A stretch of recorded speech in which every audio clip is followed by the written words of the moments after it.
In the farthest reaches of the polar north, where ice seems endless and silence is the language of time, lie mysteries no human has yet fully understood. These frozen lands have stood still for centuries, protecting secrets so old they outlasted empires, buried beneath layer upon layer of shifting glaciers and drifting snow. When the first rays of a reluctant sun return, they awaken more than meltwater. They stir stories carved in ancient stone, fragments of a language no one now remembers. The explorers who dare to set foot here walk not only on fragile ice, but on the fragile edge of human knowledge. Each step can break a seal no one intended to open, can disturb a memory too dangerous to be recalled. Still, we go. Our hands reach for symbols, our eyes scan patterns, our minds burn with questions. Who built these monuments? Who buried them? And why? When colossal ice shelves break with a roar, revealing pillars that should never stand in daylight, our hearts tremble. These stones do not lie. They hold truths so heavy that even glaciers could not fully crush them. If walls of ice were meant to guard these places, then what does it mean when they finally yield?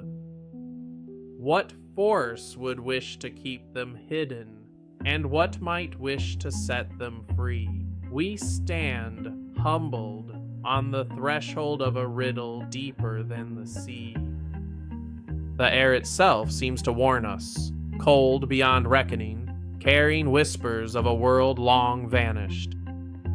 As our lamps swing across cryptic runes, questions sharpen. Were these messages meant for the gods, or for us, who arrived so many lifetimes too late? Every carving holds a story. Every crack in the stone is a chapter, torn apart by frost yet refusing to be silenced. Perhaps the silence was never passive. Perhaps it was a defense, holding back truths too vast for mortal hearts to bear.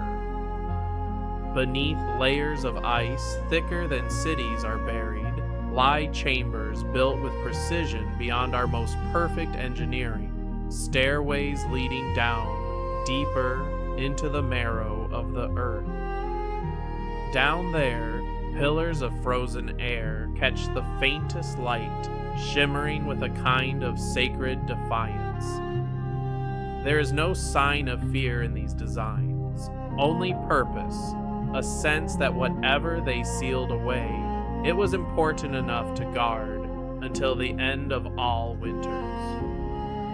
We do not know if these people vanished by choice or if something stronger took their place. But the echoes of their hopes, etched into stone, remain. They tell us they believed in something worth protecting, worth sacrificing everything for. And now, as the ice retreats, their voice rises once more to meet ours.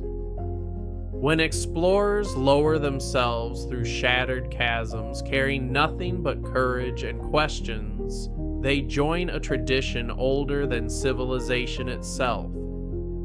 They become witnesses. They become part of the same fragile line of memory these ancestors tried to protect. We must wonder, are we ready for what waits below? Some doors were built to open, others to remain sealed. Here, in this hush of endless white, those choices stand side by side. I ask you, if a city can lie hidden for 1,000 years, does it still belong to the ones who built it, or does it belong to those who rediscover it? If a god's name is forgotten, is it truly dead, or does it wait in the deep, eager to hear its name again? The ice does not answer. It only watches, and it remembers. There is a strange grace in how the cold, preserves what fire would destroy. In this grace, we see both a warning and a gift.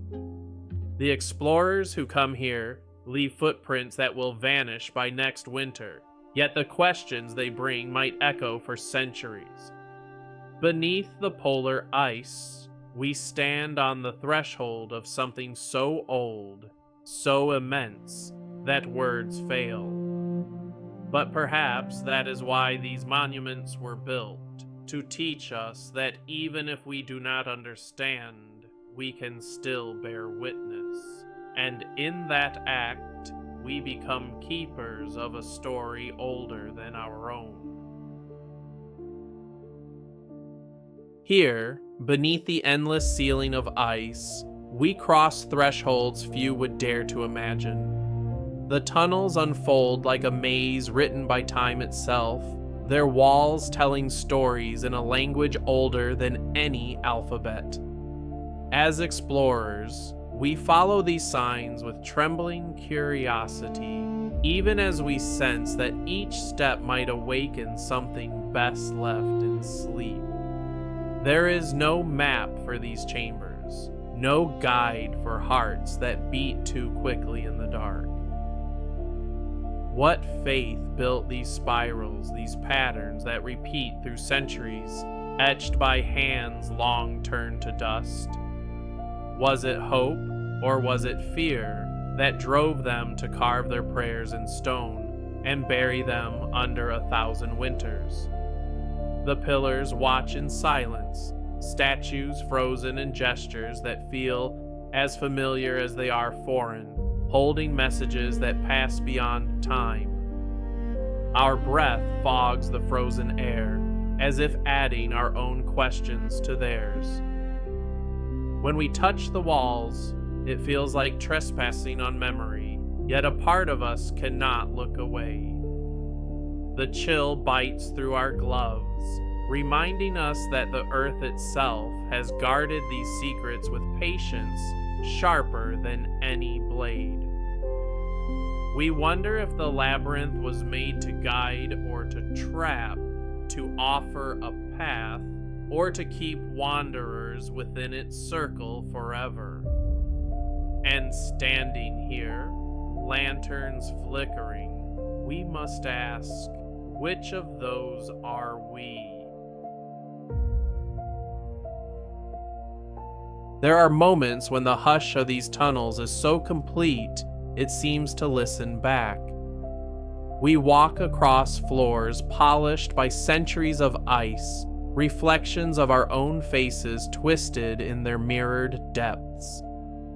In those warped shadows, we glimpse something unsettling, a reminder that perhaps we do not come only to observe, but to join a story that has no ending.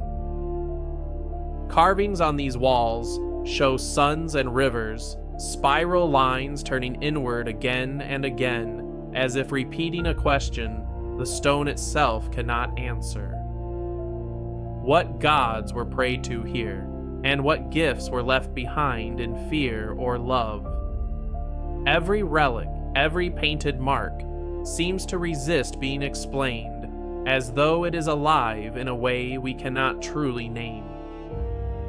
These guardians, sculpted in stillness, stand watch through the centuries, neither welcoming nor forbidding.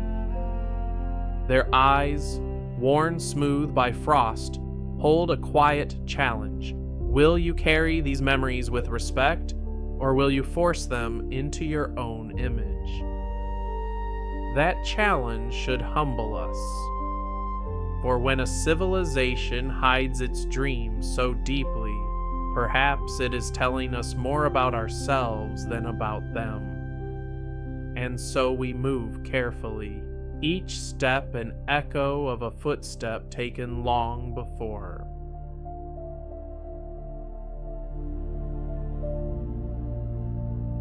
Somewhere far below, the ice breathes secrets into the tunnels, drawing us closer to a final threshold.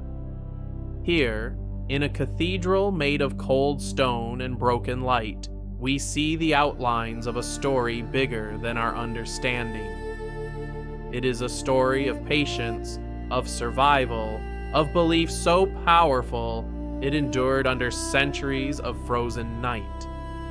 What legacy lies here, silent but unbroken? Who whispered the prayers still carried on faint carvings, waiting for a voice to remember them?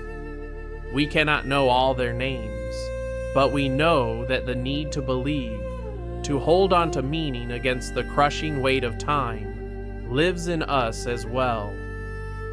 Perhaps that is why these monuments feel familiar, as if they were made for us too, even before we existed. In the end, there are no final answers, only more questions. These walls stand not to explain, but to remind that wonder is a burden we willingly bear, and that mystery itself is a kind of gift. As we leave these tunnels, the footprints we leave behind will vanish in the next season of ice, but what we carry home will change us forever.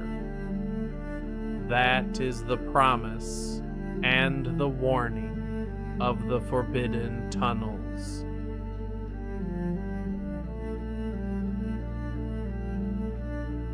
Deep beneath the ice, beyond halls where memory itself seems to sleep, we find what no mind could fully predict.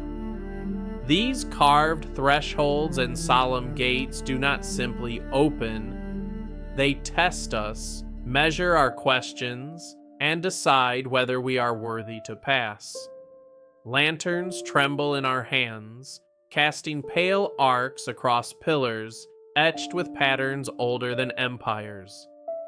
Each step echoes in the stillness, reminding us that our presence here is as fragile as breath on frozen glass. The pathways twist and fold like thoughts inside a dreaming mind, symbols repeating again and again in a spiral that feels almost human, almost alive. There are no names left to answer us, no priests or guardians to interpret the marks. And so we are left with a single challenge: to understand, or at least to stand still long enough to witness. What faith would carve a sun beneath the ground? What hope would bury an entire cathedral of meaning under centuries of snow? These questions weigh on our hearts more than the cold. Yet something in us is drawn onward, driven by a need older than language, older than even these walls. We are not only explorers of ice, but of ourselves, searching for truths that terrify us even as they pull us deeper. In the hush of these forbidden tunnels, every footstep becomes a vow. The arches stand like stone sentinels, refusing to crumble, refusing to forget. Their runes speak in silence, asking us if we have come as conquerors or as pilgrims willing to carry a story rather than rewrite it. We see remnants of offerings left on frozen altars, tokens of fear and love, dreams both fulfilled and broken. Some marks feel familiar, as if they were meant for us before we were even born. Other signs seem to watch, warning us that curiosity is never free. What spirit still rests in the symbols of stars, suns, rivers, carved so carefully on these walls? We can almost feel their breath upon our own, a reminder that belief is a weight that survives long after those who first held it are gone. When explorers lift a relic from its icy cradle, the air seems to hold itself still. Was this object ever meant to be touched again, or should it have stayed in its prison of frost? These choices, to disturb or to respect, define us more than our technology, more than our tools. For it is not what we discover that echoes forward, but how gently we let the past keep speaking.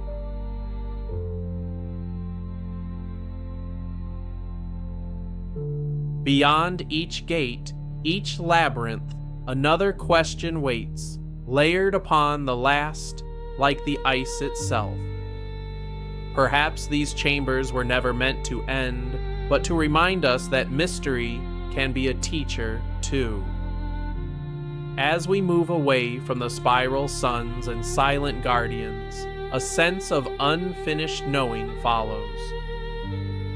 The patterns etched here seem to reach towards something we cannot name, a truth too large to carry in any one lifetime. We leave tokens behind, tiny acts of faith, hoping they will bridge our breath to theirs. A stone placed on a bowl, a whispered thought that no one will ever hear. These become part of the tunnel's legacy, as essential as any carving. And so we step away, lanterns fading into shadow, knowing these walls will hold our echoes just as they have held countless others. In the final light before the next great darkness returns, we understand that we have been measured not by what we found, but by how we dared to listen. The ice will reclaim our footprints soon enough, but the questions will remain, waiting for new voices, new courage, new dreams. That is the silent promise of these forbidden tunnels, a memory that outlasts even the strongest stone, because it was built from human hope.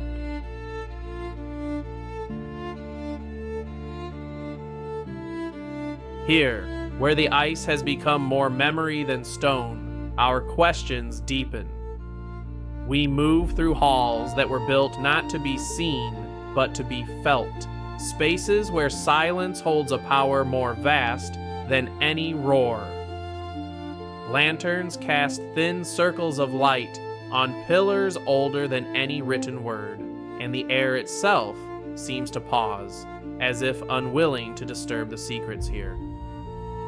The spiral carvings are endless, repeating again and again like a prayer that refuses to die. Each footstep seems to echo a question from long ago. Who built this? For what hope or fear did they carve these rivers of stone, then bury them under centuries of night? We sense that even if no living soul can answer, the walls still remember. Their symbols flow like constellations, pulling our gaze beyond the known into something larger, older, deeper. Some statues have fallen, yet even in ruin they command a strange reverence. You can almost hear a hush within the stones, as if they know their purpose was never to conquer, but to stand watch over stories too important to be lost.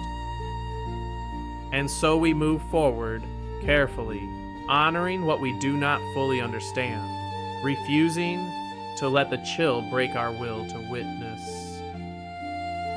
In this place, to stand still is to listen, and that may be the greatest act of courage we can offer.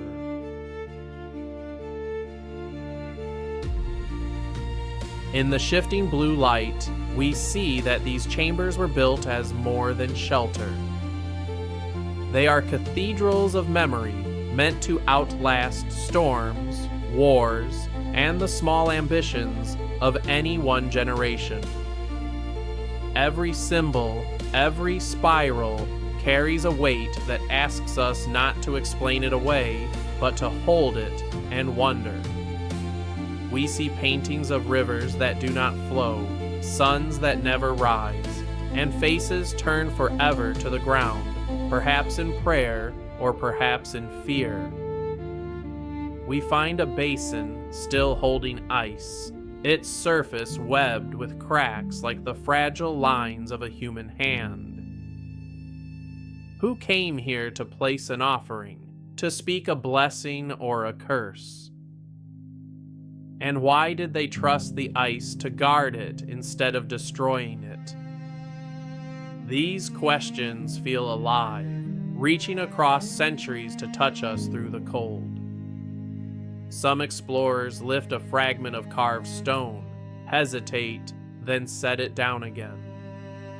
That hesitation is important, because in this place, touching is a choice, and choices define the story far more than discoveries. You sense that even the ice has been listening, and that it remembers what was meant to rest. We do not walk alone. The past surrounds us, a quiet companion, reminding us that we are always one step away from becoming part of it ourselves. As we leave these vast halls behind, crossing out of spiral suns and star-etched pillars, we know the journey does not truly end. The patterns we saw will repeat themselves in other minds, in other dreams, just as they repeated here for centuries. We carry them now, burned into our thoughts like a riddle that refuses an answer. The final corridors feel smaller, closer, more human, as if they were meant to send us back into the world changed. Our lanterns shine on footprints, already filling with snow, and we wonder how many have passed before us, and how many will come after, drawn by the same haunting need to witness. It is the simplest things, a carved line, a fragment of song frozen in stone, that hold the greatest power to reach us. Perhaps that is the truest lesson, that time does not bury what matters, it only tests how willing we are to remember. And so, we walk away, knowing the questions will follow us, reshaping our faith in what is possible, in what deserves to be saved. The ice closes behind, quiet and watchful, ready for the next visitor. Because in these forbidden tunnels, the greatest secret is not what we find, but that we dared to look at all. We stand within a silence more powerful than words, surrounded by arches carved with dreams older than memory. Here, the spiral suns and river symbols repeat across every stone as if they were the breath of a civilization too determined to vanish. Each step is an act of humility, moving across patterns no living hand has traced for centuries. Lanterns flicker across pillars shaped by hands that will never return, and we cannot help but wonder what stories were spoken before these walls went silent. There is a tenderness to this place, a courage built into its foundations, a willingness to hope that someday, far beyond their own lifetimes, someone would arrive to see what they left behind. We feel the cold seep through our gloves, a reminder that this legacy was preserved not through violence, but through time, through patience, through ice itself. The snow drifts around us as though blessing our presence. Every spiral here seems to hold a question. What would you protect if you believed the world might forget? And how far would you go to ensure it waited, unbroken, until the next visitor? These corridors were not made only to impress, but to teach. The lesson is clear. If a dream matters enough, it deserves to be hidden in stone until someone dares to listen. And so we keep moving, carrying their faith as carefully as we carry our own breath. Beyond each threshold, we discover another hall, another question, another reminder that mystery can be more powerful than answers. Symbols of rivers, of suns, of guardians lost to time, all carved with a confidence that their meaning would one day rise again from the frost. We move as respectful intruders, measuring our footsteps as if the floor itself might remember every weight placed upon it. Some statues appear broken, half buried in ice, yet their silence feels even more dignified than if they had spoken. They stand as witnesses, not judges, asking whether we will repeat their mistakes or honor their hopes. Even the smallest fragment, a cracked medallion, a chipped star, seems to challenge us to see beyond its damage, to find beauty in the act of survival itself. We light our lanterns, knowing their glow is temporary, but trusting that each spark will add to the glow of countless others who came before. This is the legacy we inherit, not ownership, but stewardship. In these moments, our breath joins theirs, each foggy exhale part of the long memory of the ice. The air here has known more prayers than any temple, and it holds those words gently, waiting for new voices to stand with them. As we leave these vaulted chambers behind, the patterns remain in our minds, etched like a riddle that will never fully resolve. Footprints vanish quickly under drifting snow, but what we have carried will last long beyond our return to the world above. The spiral stairs, the star-carved ceilings, the echo of our own quiet heartbeat, these will follow us, reshaping the way we see every night sky, every river, every unspoken dream. Perhaps that is the truest gift of this frozen empire, not to give us answers, but to remind us that the questions are worthy of being carried. The ice will keep these walls standing long after we have gone, patient and silent, waiting for another explorer, another question, another fragile hope. When we step away, we do not close a chapter. We add our own line to a story that began long before us and will continue long after. We leave with more humility than we arrived with, knowing that the courage to wonder is as important as any discovery. That is what these tunnels have taught us, that wonder is sacred and mystery deserves to be honored, even if its meaning stays forever out of reach.